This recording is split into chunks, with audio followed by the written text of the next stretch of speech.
بسم اللہ الرحمن الرحیم۔ Hello دوسروں friends, پر ظلم نہ subscribe my کرو channel تاکہ Hotties تم پر بھی 92. ظلم نہ کیا جائے۔ سود حرام ہے، شیطان اس سرزمین میں اپنی پرستش سے مایوس ہو گیا۔ پھر فرمایا، اور میں تم میں ایسی چیز چھوڑے جا رہا ہوں کہ اگر تم نے اس کو مضبوطی سے پکڑے رکھا تو اس کے بعد ہرگز گمراہ نہیں ہوگے، اور وہ ہے اللہ کی کتاب۔ لوگوں، اپنے رب کے گھر کا حج کرنا اور اپنے حکمرانوں کی اطاعت کرنا، ایسا کرو گے تو اپنے رب کی جنت میں داخل ہوگے۔ ہاں، تم سے میرے متعلق پوچھا جانے والا ہے، تو تم لوگ کیا کہو گے؟ صحابہ کرام رضی اللہ عنہم نے جواب دیا، ہم گواہی دیتے ہیں کہ آپ نے تبلیغ کر دی، پیغام پہنچا دیا اور خیر خواہی کا حق ادا کر دیا۔ یہ سن کر آپ نے شہادت کی انگلی کو آسمان کی طرف اٹھایا اور لوگوں کی طرف جھکاتے ہوئے 3 بار فرمایا، اے اللہ، گواہ رہنا۔ آپ کے ارشادات کو ربیہ بن امیہ بن خلف اپنی بلند آواز سے لوگوں تک پہنچاتے رہے۔ جب آپ خطبہ دینے سے فارغ ہو چکے تو اللہ عز و جل نے میدان عرفات ہی میں تکمیل دین کی آیت نازل فرمائی۔ آج میں نے تمہارے لیے تمہارا دین مکمل کر دیا اور تم پر اپنی نعمت پوری کر دی اور تمہارے لیے اسلام کو بحیثیت دین پسند کر لیا۔ سیدنا عمر رضی اللہ عنہ نے یہ آیت سنی تو رونے لگے۔ ان سے پوچھا گیا، آپ کیوں رو رہے ہیں؟ فرمایا، اس لیے کہ کمال کے بعد زوال ہی تو ہے۔ خطبے کے بعد بلال رضی اللہ عنہ نے اذان دی، پھر اقامت کہی۔ رسول اللہ صلی اللہ علیہ وسلم نے ظہر کی نماز پڑھائی۔ اس کے بعد بلال نے پھر اقامت کہی اور آپ نے عصر کی نماز پڑھائی، اور ان دونوں نمازوں کے درمیان کوئی اور نماز نہیں پڑھی۔ اس کے بعد سوار ہو کر آپ جائے وقوف پر تشریف لائے۔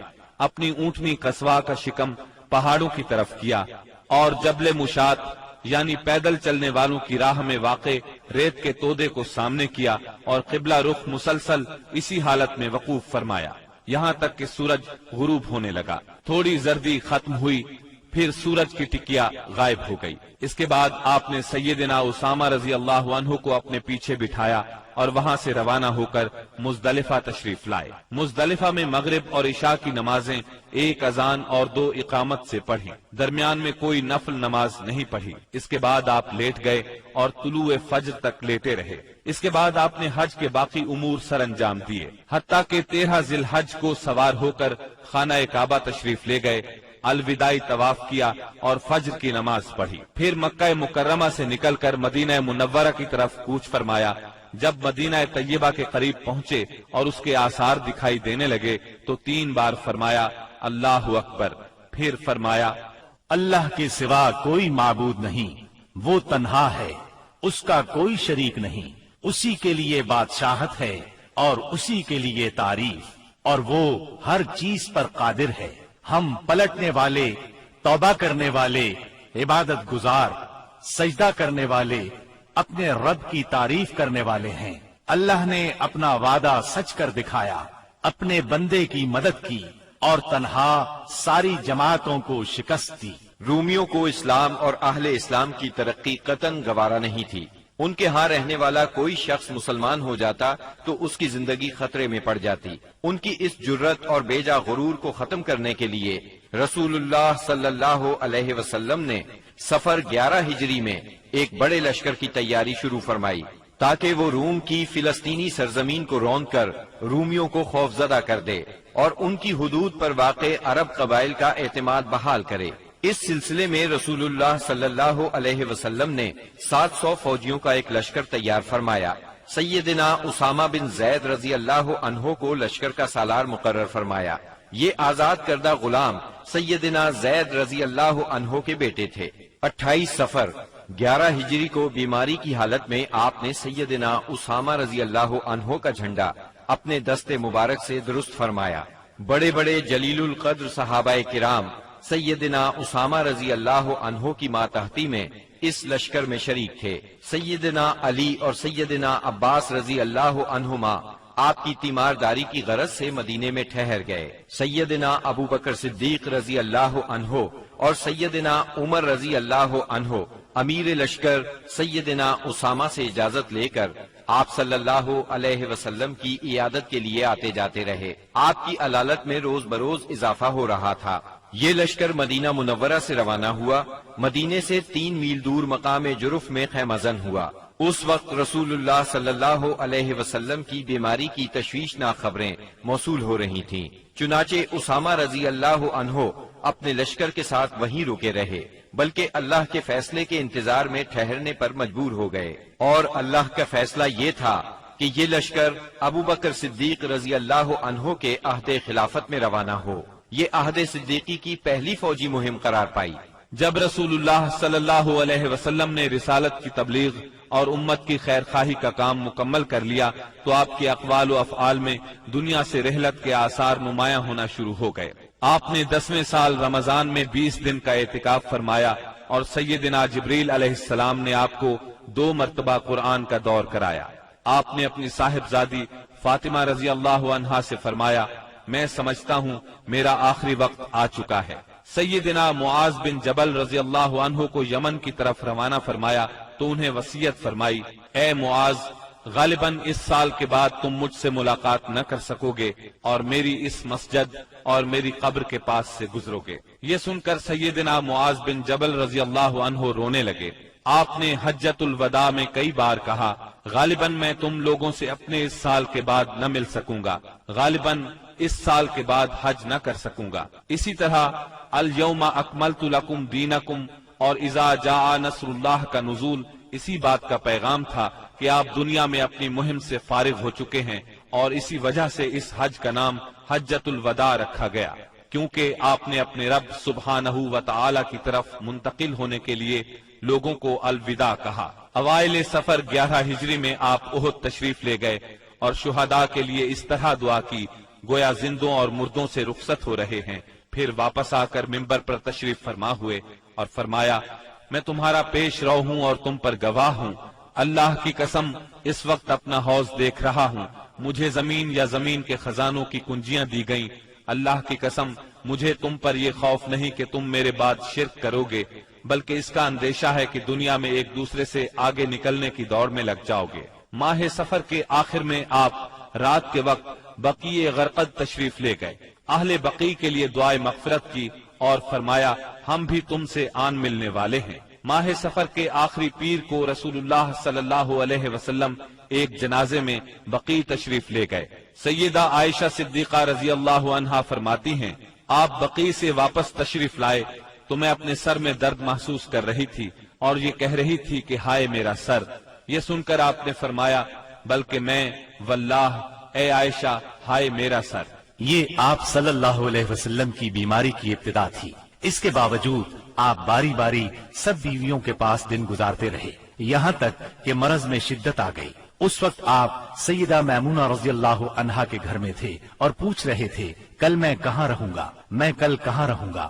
مطلب یہ تھا کہ مجھے سیدہ عائشہ رضی اللہ عنہا کے ہاں رہنے دیا جائے۔ چنانچہ ازواج مطہرات نے اجازت دے دی کہ آپ جہاں چاہیں رہیں۔ آپ سیدنا فضل بن عباس اور سیدنا علی رضی اللہ عنہما کے سہارے پاؤں زمین پر گھسیٹتے ہوئے نکلے اور سیدہ عائشہ صدیقہ رضی اللہ عنہا کے گھر منتقل ہو گئے۔ سیدہ عائشہ صدیقہ رضی اللہ عنہا فرماتی ہیں، جب آپ میرے گھر تشریف لائے اور بیماری نے زور پکڑا تو آپ نے فرمایا، مجھ پر 7 مشکیزیں پانی ڈالو جن کا بندھن نہ کھولا گیا ہو تاکہ میں لوگوں کو وصیت کر سکوں۔ چنانچہ ہم نے آپ کو سیدہ حفصہ رضی اللہ عنہا کے ایک لگن میں بٹھا کر مشکیزوں سے پانی ڈالا، یہاں تک کہ آپ نے ارشاد فرمایا، بس بس لوگوں تم نے کام پورا کر دیا۔ اس وقت آپ نے کچھ تخفیف محسوس کی اور مسجد میں تشریف لے گئے۔ سر پر پٹی بندھی ہوئی تھی، ممبر پر فروکش ہوئے اور بیٹھ کر خطبہ دیا اور لوگوں کو وصیت فرمائی، تم سے پہلے جو لوگ تھے وہ اپنے انبیاء اور بزرگوں کی قبروں کو سجدہ گاہ بنا لیتے تھے، تم لوگ قبروں کو سجدہ گاہ نہ بنانا، میں تمہیں اس سے منع کرتا ہوں۔ اور فرمایا، یہود و نصارہ پر اللہ کی لعنت، انہوں نے اپنے انبیاء کی قبروں کو سجدہ گاہ بنایا۔ مزید فرمایا، تم لوگ میری قبر کو بت نہ بنانا کہ اس کی پوجا کی جائے۔ پھر آپ نے خود کو قصاص کے لیے پیش کیا، انصار کے متعلق خیر کی وصیت فرمائی۔ پھر فرمایا، ایک بندے کو اللہ نے اختیار دیا کہ وہ دنیا کی چمک دمک اور زیب و زینت میں سے جو چاہے لے لے، یا اللہ کے پاس جو کچھ ہے اس کو اختیار کرے تو اس بندے نے اللہ کے پاس جو کچھ ہے اس کو اختیار کیا ہے۔ سیدنا ابو سعید خدری رضی اللہ عنہ فرماتے ہیں، یہ سن کر ابو بکر صدیق رضی اللہ عنہ رونے لگے اور فرمایا، ہم اپنے ماں باپ کے ساتھ آپ پر قربان۔ ابو سعید خدری رضی اللہ عنہ فرماتے ہیں، ابو بکر صدیق رضی اللہ عنہ کی اس بات پر ہمیں حیرت ہوئی، لیکن چند دن بعد معلوم ہوا کہ جس بندے کو اختیار دیا گیا تھا وہ خود رسول اللہ صلی اللہ علیہ وسلم تھے، اور ابو بکر ہم سب سے زیادہ صاحب علم تھے کہ بات کو اسی وقت سمجھ گئے تھے۔ اس کے بعد رسول اللہ صلی اللہ علیہ وسلم نے ابو بکر صدیق رضی اللہ عنہ کی تعریف کی اور ان کے دروازے کے سوا مسجد میں کھلنے والے تمام دروازے بند کرنے کا حکم فرمایا۔ اسی دن آپ نے وصیت کی کہ یہود و نصارہ اور مشرکین کو جزیرۃ العرب سے نکال دیا جائے اور وفد کو اسی طرح نوازا جائے جس طرح آپ نوازا کرتے ہیں۔ آپ نے نماز، غلاموں اور لونڈیوں کے بارے میں بھی وصیت فرمائی اور فرمایا، میں تم میں دو چیزیں چھوڑ رہا ہوں، جب تک ان دونوں کو مضبوطی سے تھامے رہو گے ہرگز گمراہ نہیں ہوگے، کتاب اللہ اور میری سنت۔ مرض کی شدت کے باوجود آپ نمازیں خود پڑھاتے رہے، لیکن اس دن یعنی جمعرات کو جب عشاء کا وقت ہوا تو آپ نے لگن میں غسل فرمایا تاکہ مرض میں کمی ہو جائے۔ اٹھنے لگے تو غشی طاری ہو گئی، پھر افاقہ ہوا تو دوبارہ غسل فرمایا، پھر اٹھنے لگے تو اس بار بھی غشی ہو گئی، تیسری بار غسل فرمایا، اٹھنے لگے تو پھر غشی طاری ہو گئی۔ آخر آپ نے ابو بکر صدیق رضی اللہ عنہ کو کہلا بھیجا کہ وہ لوگوں کو نماز پڑھائیں۔ چنانچہ اس وقت سے بقیہ ایام میں ابو بکر صدیق رضی اللہ عنہ نے نماز پڑھائی۔ آپ کی حیات مبارکہ میں ابو بکر صدیق رضی اللہ عنہ نے 17 نمازیں پڑھائیں۔ ہفتہ یا اتوار کو رسول اللہ صلی اللہ علیہ وسلم نے کچھ افاقہ محسوس فرمایا، چنانچہ 2 آدمیوں کے سہارے سے ظہر کی نماز کے لیے تشریف لے آئے۔ اس وقت سیدنا ابو بکر صدیق نماز پڑھا رہے تھے۔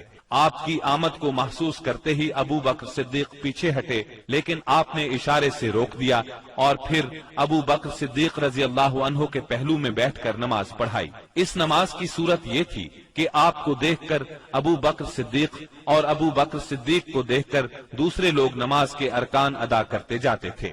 12 ربیع الاول پیر کے دن حجرہ مبارک سے آپ نے پردہ اٹھا کر دیکھا تو صحابہ فجر کی نماز میں خشوع اور خضوع سے مشغول تھے۔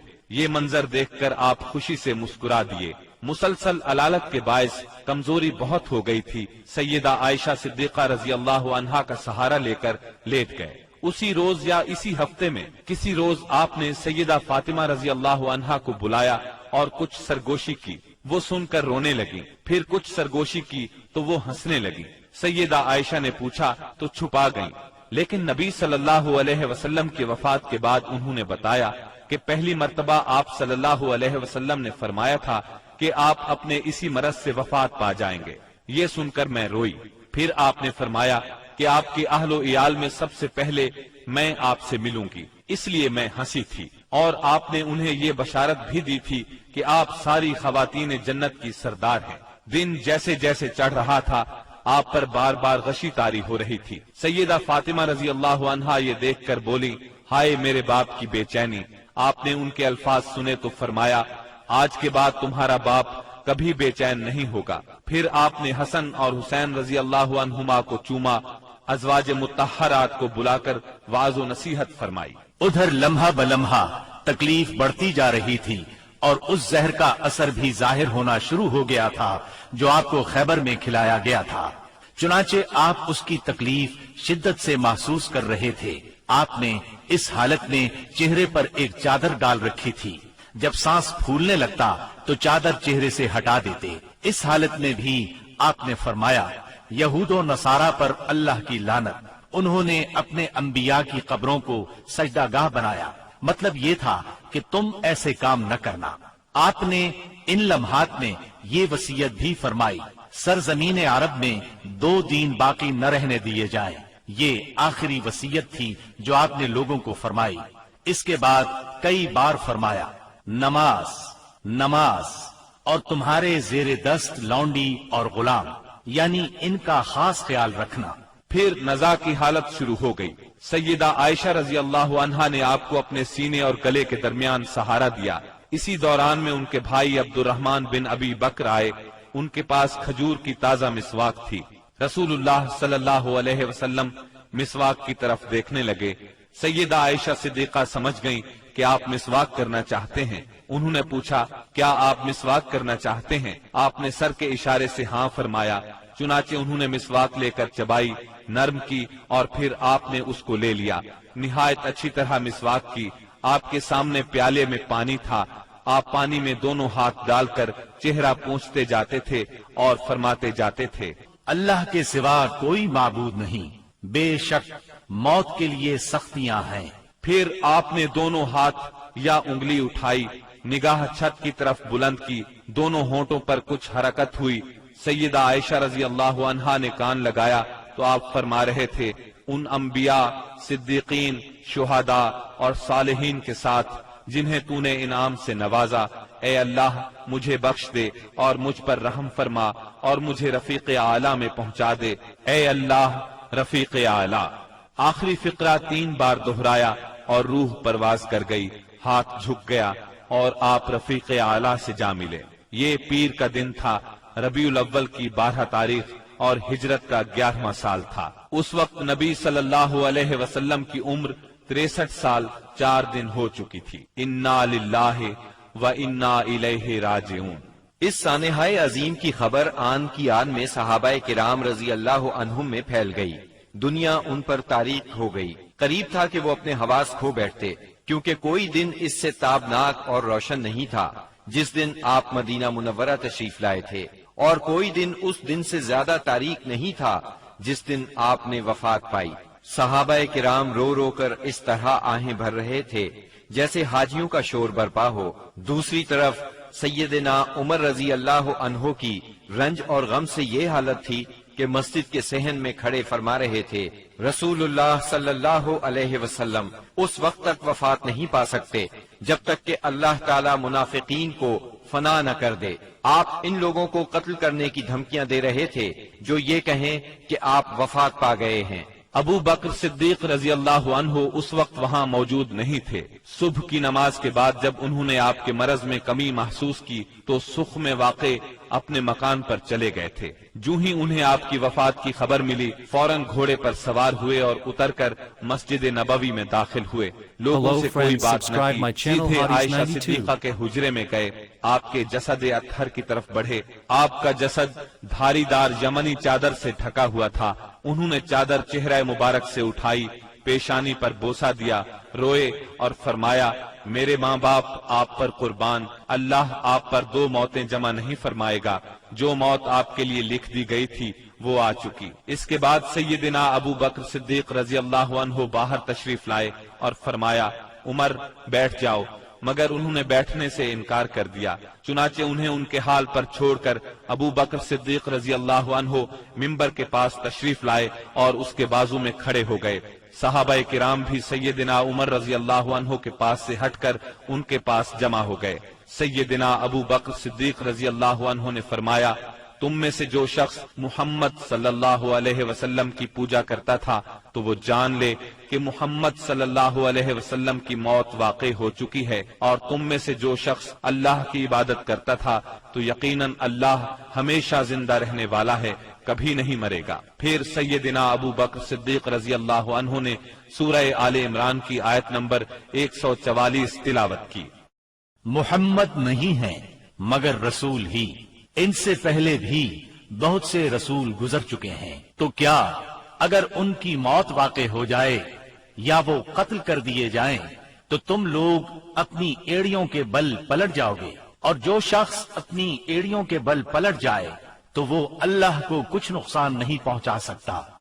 سیدنا ابن عباس رضی اللہ عنہ ارشاد فرماتے ہیں، اللہ کی قسم ایسا لگتا تھا کہ لوگوں نے اس سے پہلے جانا ہی نہیں تھا کہ اللہ نے یہ آیت نازل فرمائی ہے۔ یہاں تک کہ ابو بکر صدیق رضی اللہ عنہ نے اس آیت کی تلاوت کی تو سارے لوگوں نے ان سے یہ آیت اخذ کی، اور تب ایسا محسوس ہوا کہ ہر کوئی اس آیت کی تلاوت کر رہا ہے۔ خود سیدنا عمر رضی اللہ عنہ کا ارشاد ہے، اللہ کی قسم میں نے جو ہی سیدنا ابو بکر صدیق رضی اللہ عنہ کو یہ آیت تلاوت کرتے سنا تو جان گیا کہ یہ حق ہے، پس میں ٹوٹ کر رہ گیا۔ یہاں تک کہ میرے پاؤں مجھے اٹھا ہی نہیں رہے تھے اور میں زمین کی طرف لڑھک گیا اور میں نے جان لیا کہ واقعی نبی اکرم صلی اللہ علیہ وسلم کی وفات ہو چکی ہے۔ اس آیت کا سننا تھا کہ صحابہ کرام کی آنکھیں کھل گئیں اور ایسا معلوم ہوا کہ یہ آیت آج ہی اتری ہے۔ ہر صحابی کی زبان پر یہی آیت تھی، اسی کا چرچا تھا۔ نبی کریم صلی اللہ علیہ وسلم کی تجہیز و تکفین کا کام منگل کو شروع ہوا۔ سیدنا فضل بن عباس، سیدنا علی المرتضی اور سیدنا اسامہ بن زید رضی اللہ عنہم نے غسل دیا۔ سیدنا عباس رضی اللہ عنہ بھی موجود تھے۔ سیدہ عائشہ صدیقہ رضی اللہ عنہا کے حجرے میں آپ نے وفات پائی، وہیں آپ کو دفن کیا گیا۔ یہ حجرہ آج تک روضہ نبوی کے نام سے موسوم ہے۔ اب ذرا سرکار دو عالم صلی اللہ علیہ وسلم کے حلیہ مبارک کا بیان ہو جائے۔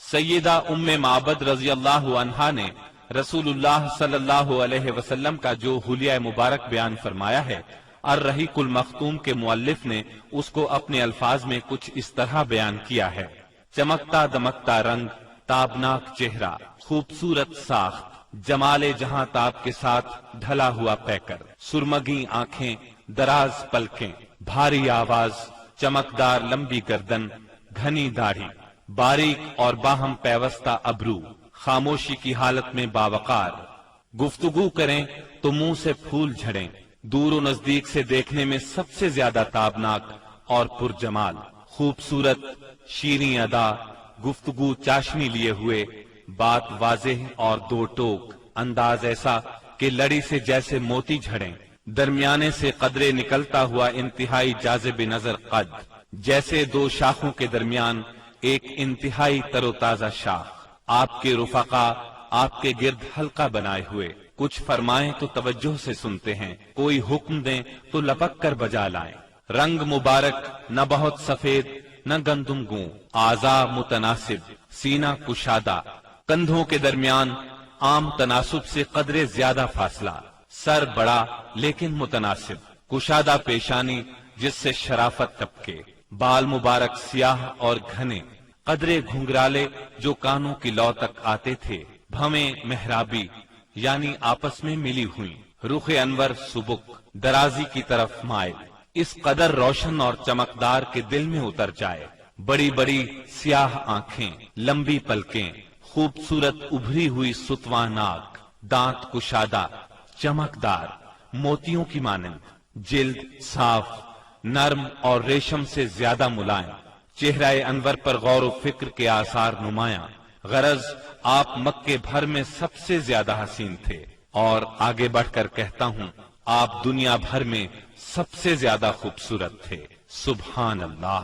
یہ تھا نبی اکرم صلی اللہ علیہ وسلم کے حلیہ مبارک کا تذکرہ۔ تفصیل کے لیے اسی موضوع پر ہماری کیسٹ آئینہ جمال نبوت سماعت فرمائیں، جس میں صحیح احادیث کی روشنی میں تفصیل کے ساتھ سرور کائنات صلی اللہ علیہ وسلم کا حلیہ مبارک بیان کیا گیا ہے۔ اب ہم رسول اللہ صلی اللہ علیہ وسلم کی اولاد اور امہات المومنین کا کچھ ذکر کریں گے، لیکن اس سے پہلے ایک نظر دوسرے اعزاء و اقارب پر۔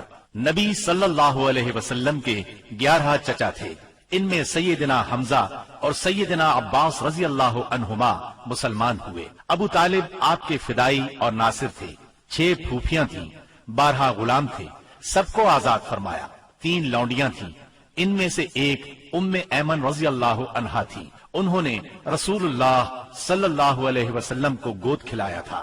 آپ صلی اللہ علیہ وسلم ان کی بہت عزت کرتے تھے۔ رسول اللہ صلی اللہ علیہ وسلم کی اولاد کی تعداد میں اختلاف پایا جاتا ہے۔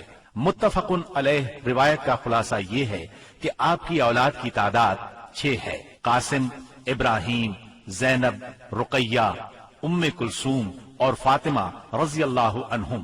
اعلان نبوت سے پہلے نبی اکرم صلی اللہ علیہ وسلم نے سیدہ خدیجہ رضی اللہ عنہا سے نکاح فرمایا۔ ان کے ہاں سب سے پہلے قاسم پیدا ہوئے، یہ نبوت سے 11 سال پہلے پیدا ہوئے۔ انہی کے نام کی مناسبت سے آپ کی کنیت ابو القاسم تھی۔ آپ اس کنیت کو بہت پسند فرماتے تھے۔ صحابہ کرام رضی اللہ عنہم بھی عام طور پر آپ کو ابو القاسم ہی کہتے تھے۔ قاسم 2 سال تک زندہ رہے، ایک روایت کے مطابق 1.5 سال اور ایک قول کے مطابق انہوں نے چلنا پھرنا سیکھ لیا تھا۔ مطلب یہ کہ آپ کے ہاں سب سے پہلے قاسم پیدا ہوئے، اسی طرح سب سے پہلے انتقال بھی انہی کا ہوا۔ انہوں نے اعلان نبوت سے 9 سال پہلے وفات پائی۔ سیدہ خدیجہ کے علاوہ صرف سیدہ ماریہ قبطیہ رضی اللہ عنہا سے ایک لخت جگر ابراہیم پیدا ہوئے۔ ان کے علاوہ کسی اور زوجہ محترمہ سے آپ کی اولاد نہیں ہوئی۔ آپ کے دوسرے لخت جگر ابراہیم جمادی الاول 9 ہجری کو پیدا ہوئے۔ ان کی والدہ ماریہ قبطیہ کو اسکندریہ کے بادشاہ مقوقس نے رسول اللہ صلی اللہ علیہ وسلم کی خدمت کے لیے بطور خاص بھیجا تھا۔ ابراہیم نے 10 ہجری 29 شوال کو 17 یا 18 ماہ کی عمر میں انتقال کیا۔ سیدہ خدیجہ رضی اللہ عنہا سے نکاح کے 5 برس بعد سیدہ زینب پیدا ہوئیں۔ اس وقت نبی صلی اللہ علیہ وسلم کی عمر مبارک 30 سال تھی۔ گویا جب اعلان نبوت ہوا سیدہ زینب رضی اللہ عنہا 10 سال کی ہو چکی تھی۔ یہ بھی اپنی والدہ کے ساتھ ہی ایمان لے آئیں۔ ان کا نکاح ابو العاص بن ربیع سے ہوا۔ یہ ان کی خالہ حالہ بنت خویلد کے صاحبزادے تھے۔ سیدہ حالہ بنت خویلد اور سیدہ خدیجہ دونوں سگی بہنیں تھیں۔ سیدنا ابو العاص مسلمان ہونے سے پہلے بھی تاجر تھے، دولت مند تھے اور امانت دار تھے۔ اعلان نبوت ہوا تو کفار آپ سے دشمنی پر اتر آئے۔ چنانچہ انہوں نے ابو العاص سے کہا کہ سیدہ زینب کو طلاق دے دیں، لیکن انہوں نے کفار کا مطالبہ ماننے سے انکار کر دیا اور کہا میں زینب کے بدلے میں قریش کی کسی عورت کو پسند نہیں کرتا۔ ابو العاص اگرچہ اس وقت تک مسلمان نہیں ہوئے تھے، پھر بھی انہوں نے سیدہ زینب کو طلاق نہ دی۔ اسی بنا پر نبی کریم صلی اللہ علیہ وسلم نے ان کی تعریف فرمائی۔ یہ غزوہ بدر میں گرفتار ہوئے۔ انہوں نے اگرچہ لڑائی میں حصہ نہیں لیا تھا، لیکن مشرکین کے ساتھ آئے ضرور تھے۔ قیدیوں کو چھڑانے کے لیے ان کے عزیزوں نے معاوضے ارسال کیے۔ سیدہ زینب رضی اللہ عنہا نے اپنے خاوند کو چھڑانے کے لیے اپنا ہار بھیجا۔ یہ ہار انہیں سیدہ خدیجہ رضی اللہ عنہا سے ملا تھا۔ اس ہار کو دیکھ کر آپ صلی اللہ علیہ وسلم کی آنکھوں میں آنسو آ گئے۔ آپ نے صحابہ کرام رضی اللہ عنہم سے فرمایا تم پسند کرو تو ابو العاص کو رہا کر دو اور زینب کا ہار واپس کر دو۔ صحابہ کرام نے فوراً انہیں رہا کر دیا، ہار بھی انہیں دے دیا۔ اس پر آپ نے فرمایا جب آپ مکے پہنچے تو زینب کو ہماری طرف بھیج دیں۔ ابو العاص نے یہ وعدہ پورا کیا، انہیں مدینہ منورہ بھیج دیا۔ ہجرت کے دوران میں حبار بن اسود نے انہیں روکنے کی کوشش کی، کفار نے ان کی مدد کی۔ اس کشمکش میں سیدہ زینب زخمی بھی ہوئیں، تاہم آپ مدینہ منورہ پہنچ گئیں۔ اسی بنیاد پر نبی کریم صلی اللہ علیہ وسلم نے ان کے بارے میں ارشاد فرمایا میری بیٹیوں میں سب سے افضل زینب ہے، اسے میری وجہ سے مصیبت میں مبتلا ہونا پڑا اور اذیت میں مبتلا کیا گیا۔ حبار بن اسود جنہوں نے سیدہ زینب کو روکنے کی کوشش کی تھی، فتح مکہ کے موقع پر مسلمان ہوئے اور نبی کریم صلی اللہ علیہ وسلم نے ان کا یہ قصور معاف کر دیا۔ سیدہ زینب رضی اللہ عنہا کے ہاں ابو العاص رضی اللہ عنہ سے ایک لڑکا اور ایک لڑکی پیدا ہوئے۔ لڑکے کا نام علی اور لڑکی کا نام امامہ رکھا گیا۔ ان دونوں کی پرورش رسول اللہ صلی اللہ علیہ وسلم نے فرمائی۔ علی بچپن میں فوت ہوئے۔ آپ کو امامہ سے بہت محبت تھی۔ ایک ہار بطور ہدیہ آپ کے پاس آیا۔ آپ نے فرمایا یہ ہار میں اپنے اہل بیت میں سے اسے دوں گا جو مجھے سب سے زیادہ پسند ہے۔ چنانچہ آپ نے وہ ہار امامہ کو دے دیا۔ 12 ہجری میں سیدہ امامہ سے سیدنا علی رضی اللہ عنہ نے نکاح کیا، کیونکہ اس وقت تک سیدہ فاطمہ وفات پا چکی تھی۔ سیدنا علی رضی اللہ عنہ کی شہادت کے بعد مغیرہ بن نوفل سے ان کا نکاح ہوا، انہی کے نکاح میں یہ فوت ہوئی۔ ابو العاص رضی اللہ عنہ کے مسلمان ہونے کے بعد نبی صلی اللہ علیہ وسلم نے سیدہ زینب کو پہلے نکاح میں دوبارہ ان کے گھر رخصت فرمایا۔ اس کے کچھ ہی عرصے بعد 8 ہجری میں سیدہ زینب انتقال کر گئیں۔ انا للہ و انا الیہ راجعون۔ سیدہ زینب کے بعد سیدہ خدیجہ رضی اللہ عنہا کے ہاں سیدہ رقیہ پیدا ہوئیں۔ یہ ان سے 3 سال بعد پیدا ہوئیں۔ ان کی پیدائش کے وقت نبی اکرم صلی اللہ علیہ وسلم کی عمر 33 سال تھی، گویا اعلان نبوت کے وقت ان کی عمر 7 سال تھی۔ یہ بھی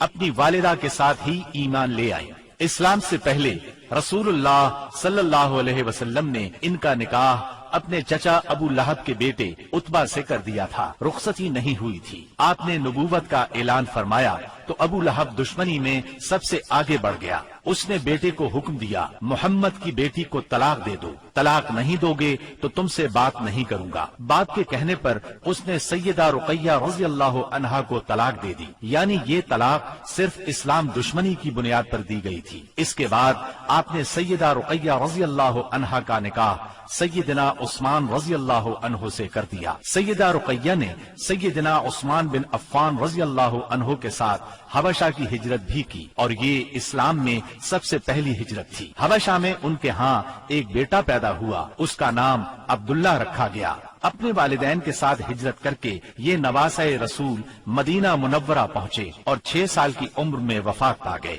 2 ہجری میں غزوہ بدر پیش آیا تو سیدہ رقیہ بیمار تھی۔ سیدنا عثمان رضی اللہ عنہ ان کی تیمارداری کی خاطر غزوہ بدر میں شرکت نہ کر سکے، تاہم نبی کریم صلی اللہ علیہ وسلم نے انہیں مال غنیمت میں سے حصہ عطا فرمایا۔ غزوہ بدر کے دوران میں ہی سیدہ رقیہ انتقال کر گئیں، یعنی جب آپ بدر کے میدان سے واپس تشریف لائے تو یہ دنیا سے رخصت ہو چکی تھیں۔ آپ ان کے جنازے میں بھی شریک نہ ہو سکے، البتہ قبر پر تشریف لے گئے۔ سیدہ رقیہ نے قریباً 21 سال کی عمر میں وفات پائی۔ انا للہ و انا الیہ راجعون۔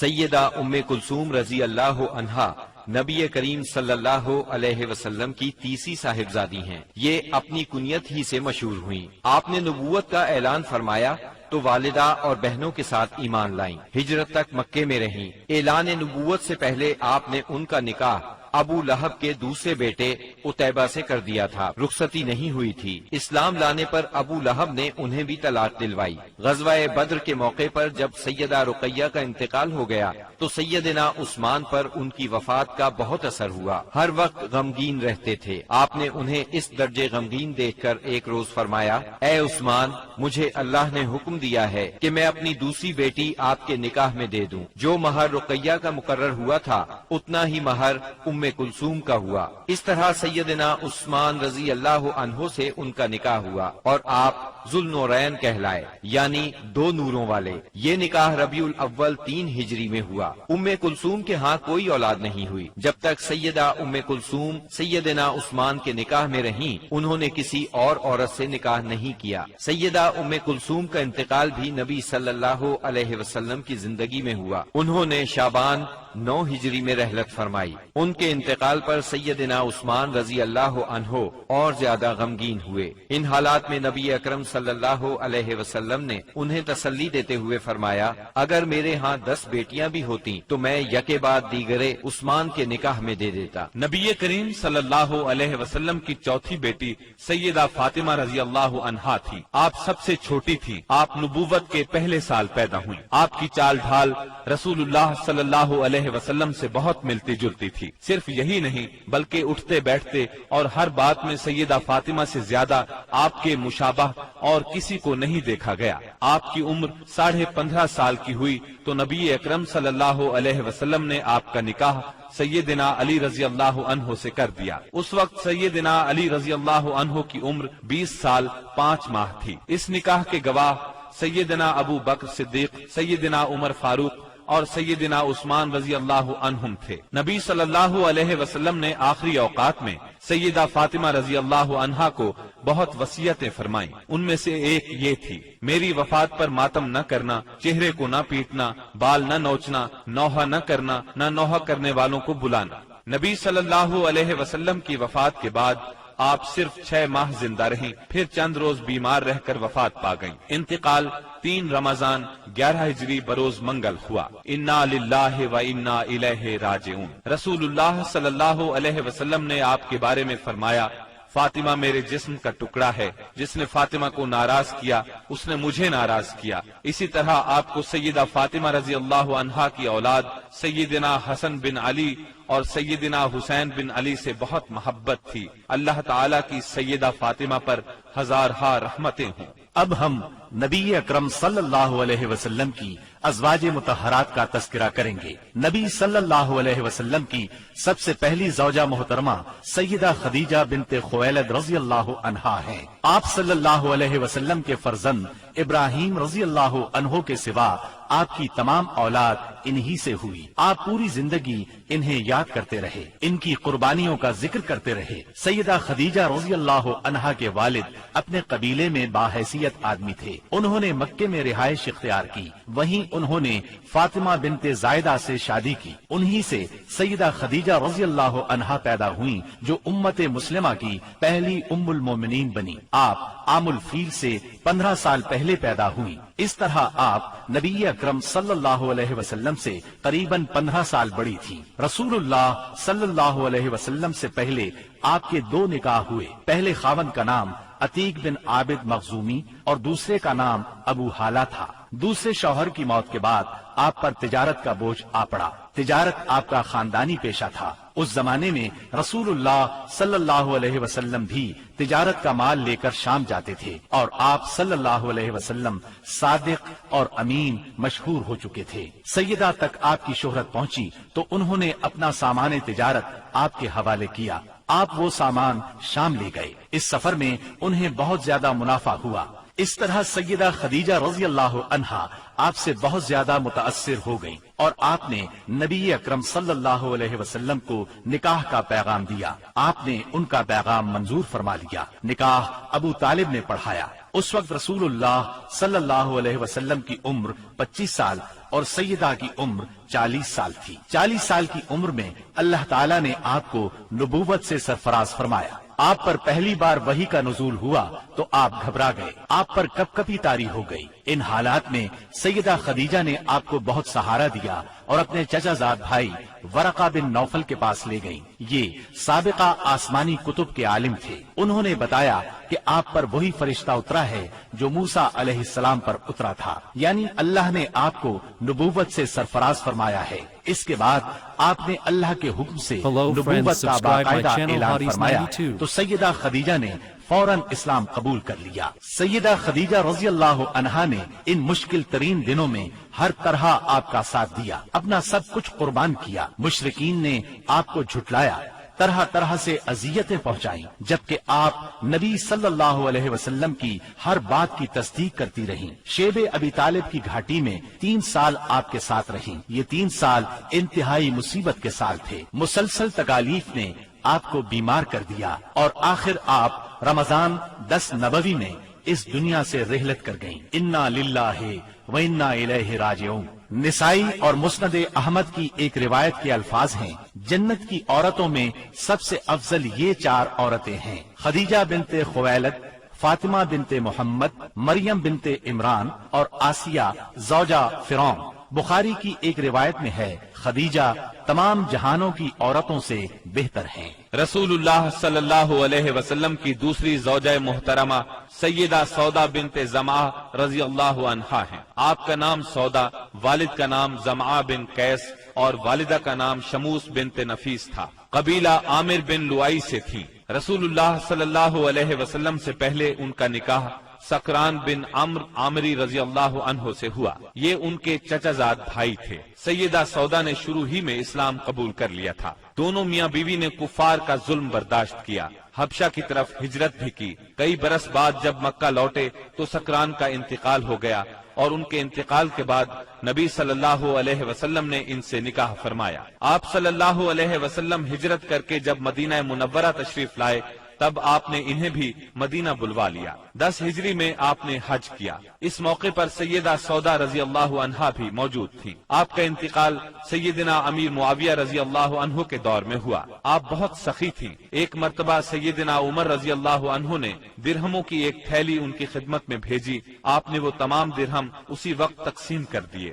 رسول اللہ صلی اللہ علیہ وسلم نے تیسرا نکاح سیدہ عائشہ رضی اللہ عنہا سے فرمایا. اس وقت سیدہ عائشہ رضی اللہ عنہا کی عمر 6 سال تھی. آپ سیدنا ابو بکر صدیق رضی اللہ عنہ کی چھوٹی بیٹی تھی. نبوت کے 4تھے سال پیدا ہوئی. 9 سال کی عمر میں رخصتی ہوئی. آپ کی تمام تر تعلیم و تربیت نبی صلی اللہ علیہ وسلم کی نگرانی میں ہوئی, لہٰذا نہایت اعلیٰ درجے کی تربیت ہوئی. یہی وجہ ہے کہ سیدہ عائشہ صدیقہ رضی اللہ عنہا شریعت کے مسائل کی ماہر تھیں۔ بڑے بڑے صحابہ سیدہ عائشہ رضی اللہ عنہا سے مسائل پوچھتے تھے۔ اس کی بڑی وجہ یہی ہے کہ دن رات آپ نبی صلی اللہ علیہ وسلم سے مسائل سیکھتی رہتی تھی۔ سیدہ کا حجرہ مسجد نبوی سے ملا ہوا تھا، لہٰذا آپ مسجد میں ہونے والی تعلیم بھی سنتی تھیں۔ شعبان 5 ہجری میں ایک ہولناک واقعہ پیش آیا۔ نبی صلی اللہ علیہ وسلم غزوہ بنی مستلق سے واپس آ رہے تھے۔ ایک مقام پر لشکر نے پڑاؤ ڈالا۔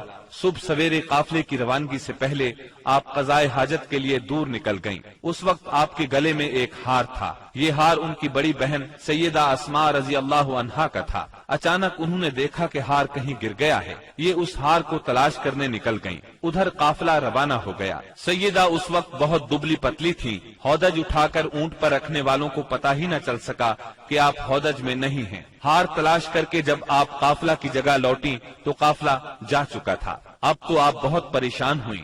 صحابی رسول سیدنا صفوان بن معطل سلمی کی ذمہ داری یہ تھی کہ قافلے کی گری پڑی چیزوں کو اٹھاتے تھے، اس لیے لشکر سے پیچھے رہتے تھے۔ آپ وہاں پہنچے تو انہوں نے سیدہ کو دیکھا۔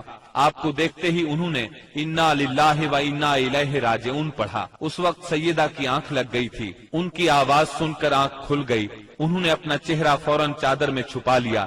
انہوں نے اپنا اونٹ ان کے قریب کیا، اونٹ کو بٹھا دیا۔ صفوان خود پیچھے ہٹ گئے۔ آپ اونٹ پر سوار ہو گئیں۔ صفوان رضی اللہ عنہ نے اونٹ کی مہار پکڑ لی اور آگے روانہ ہو گئے۔ دوپہر کے وقت قافلہ تک پہنچے۔ اگرچہ یہ بالکل معمولی واقعہ تھا اور سفر میں ایسا ہونا کوئی عجیب بات نہیں تھی، لیکن اس وقت لشکر میں کچھ منافق بھی موجود تھے۔ انہیں موقع مل گیا۔ انہوں نے سیدہ عائشہ صدیقہ پر الزام لگا دیا، گویا وہ پاک دامن نہیں رہی، نعوذ باللہ۔ اس الزام نے نبی صلی اللہ علیہ وسلم اور تمام صحابہ کو سخت صدمہ پہنچایا۔ سیدہ عائشہ صدیقہ الزام سے لا علم تھی۔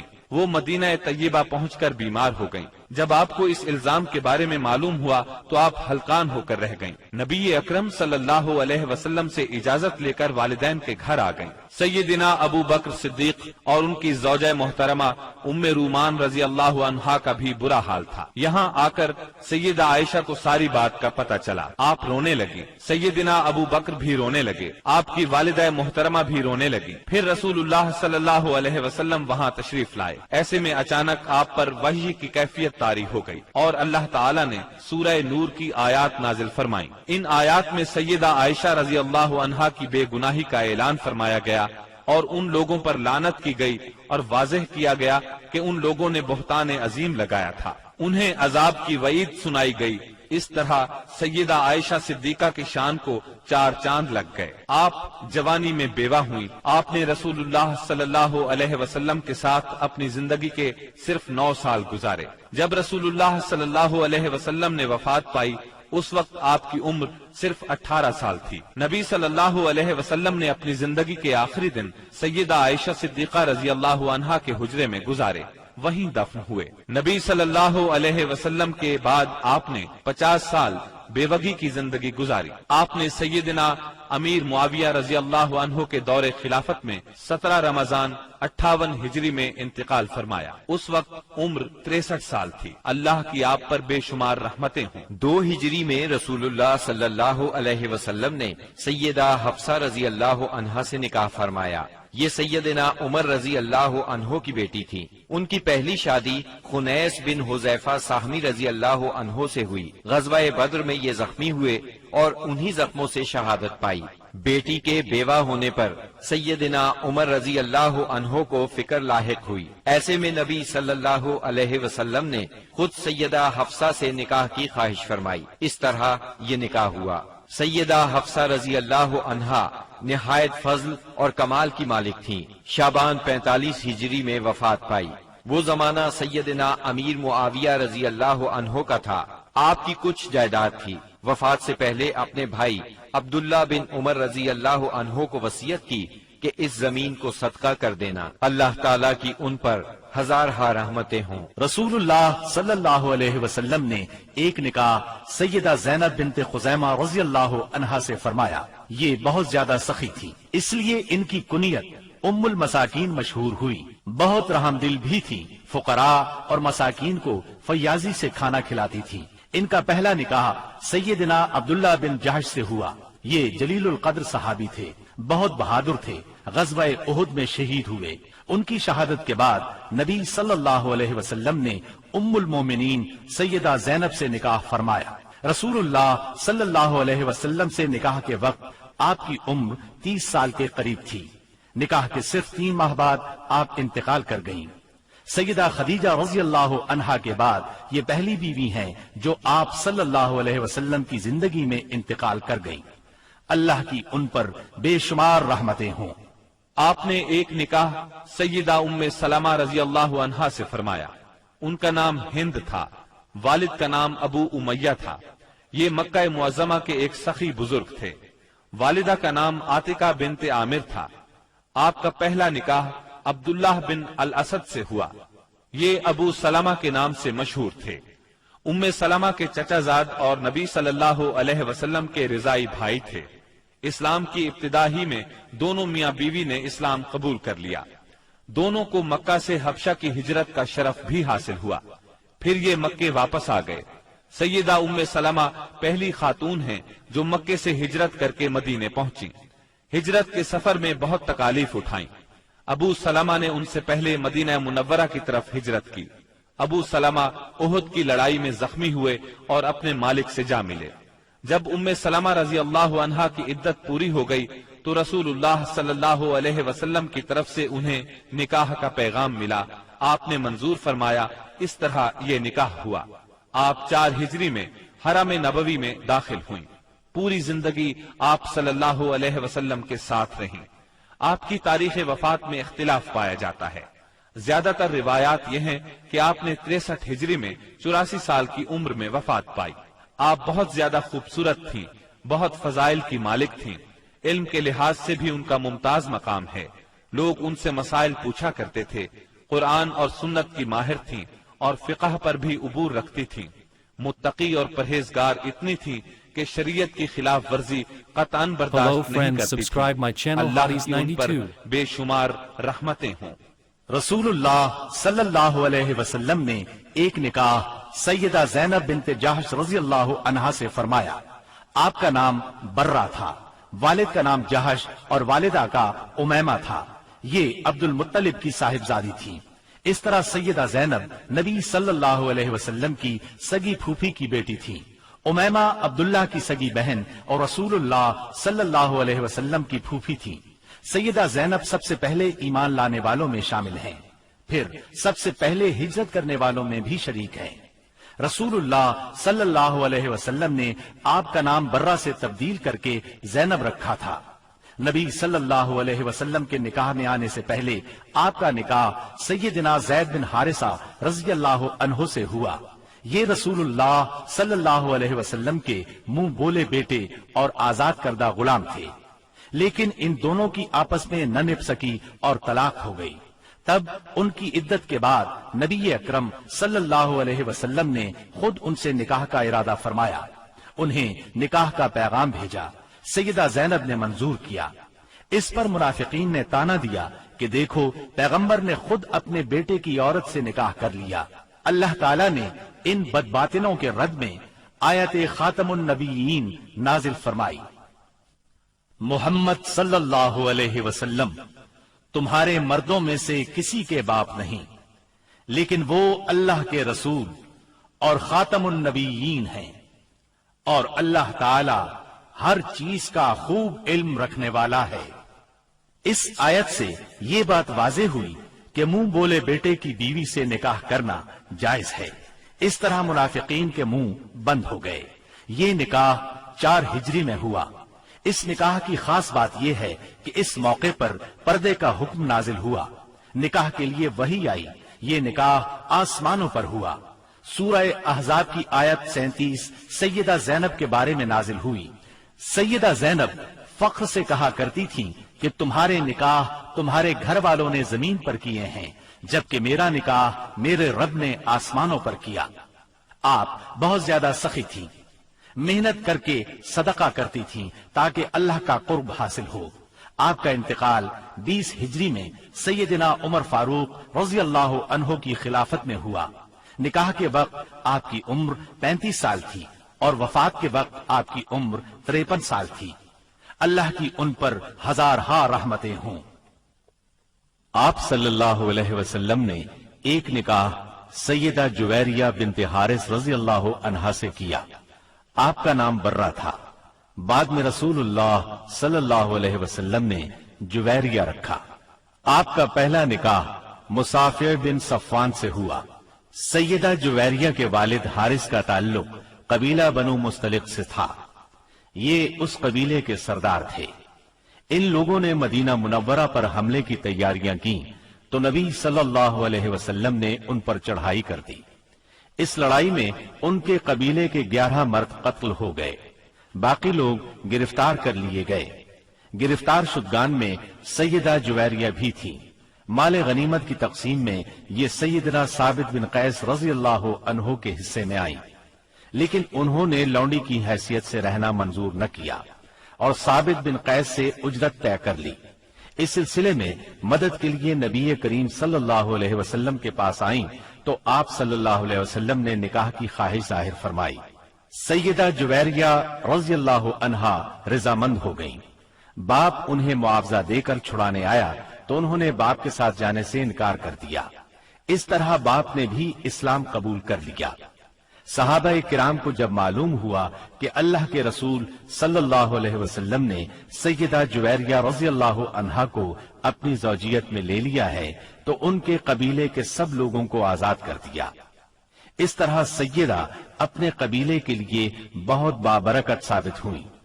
ان کی وجہ سے پورے 100 گھرانے آزاد ہوئے۔ جب آپ نبی اکرم صلی اللہ علیہ وسلم کے نکاح میں آئیں اس وقت آپ کی عمر 20 سال تھی۔ وفات کے وقت عمر 65 سال تھی۔ آپ نے ربیع الاول 50 ہجری میں انتقال فرمایا۔ آپ نے نہایت سادہ اور زاہدانہ زندگی بسر کی۔ اللہ کی ان پر بے شمار رحمتیں ہوں۔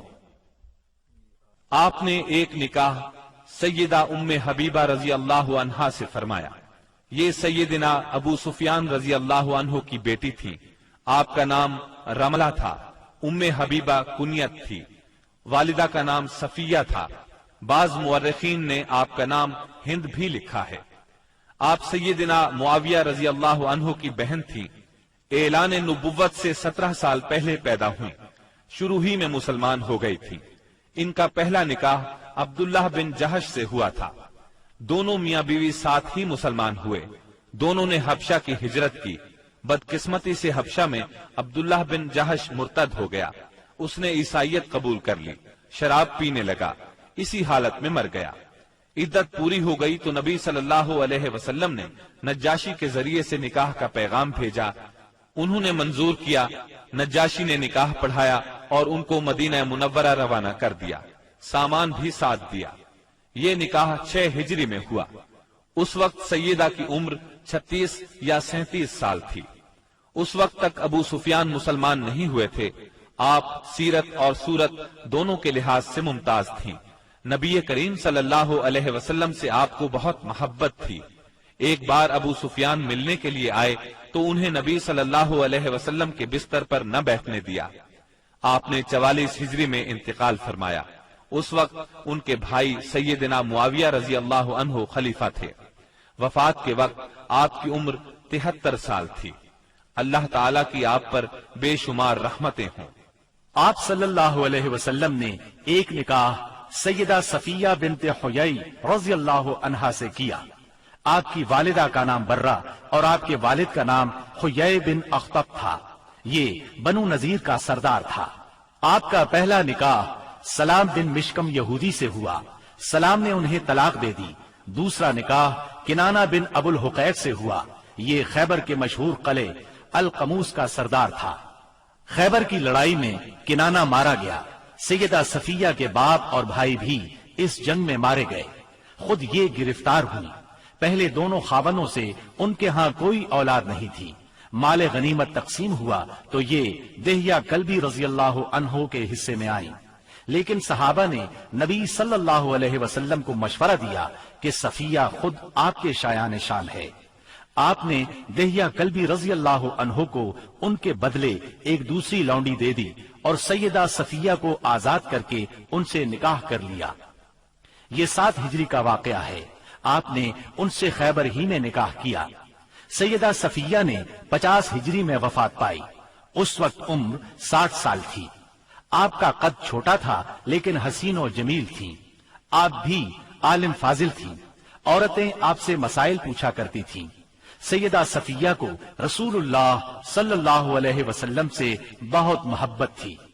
جب سیدنا عثمان رضی اللہ عنہ کو باغیوں نے گھیرا تو سیدہ صفیہ رضی اللہ عنہا نے ان کی بہت مدد کی، ضرورت کی چیزیں ان کے گھر پہنچاتی رہیں۔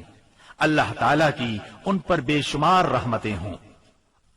آپ صلی اللہ علیہ وسلم نے ایک نکاح سیدہ میمونہ بنت حارث رضی اللہ عنہا سے کیا۔ ان کا نام برہ تھا۔ آپ نے میمونہ رکھا۔ والد کا نام حارث بن حزن اور والدہ کا ہند بنت عوف تھا۔ آپ سیدنا ابن عباس اور سیدنا خالد بن ولید رضی اللہ عنہما کی حقیقی خالہ تھی، کیونکہ ان کی بڑی بہن لبابۃ الکبریٰ سیدنا عباس رضی اللہ عنہ کی زوجہ اور ابن عباس کی ماں تھی۔ دوسری بہن لبابۃ الصغریٰ ولید بن مغیرہ کی بیوی اور خالد بن ولید رضی اللہ عنہ کی ماں تھی۔ آپ کا پہلا نکاح جاہلیت کے زمانے میں ہوا۔ ان کے خاوند کا نام مسعود بن عمرو ثقفی تھا۔ دونوں میں علیحدگی ہو گئی۔ اس کے بعد آپ کا نکاح ابو رحم بن عبد العزیٰ سے ہوا۔ ابو رحم 7 ہجری میں فوت ہو گیا۔ شوال 7 ہجری میں ہی آپ رسول اللہ صلی اللہ علیہ وسلم کے نکاح میں آئیں۔ انہوں نے خود اپنے آپ کو نکاح کے لیے پیش کیا تھا۔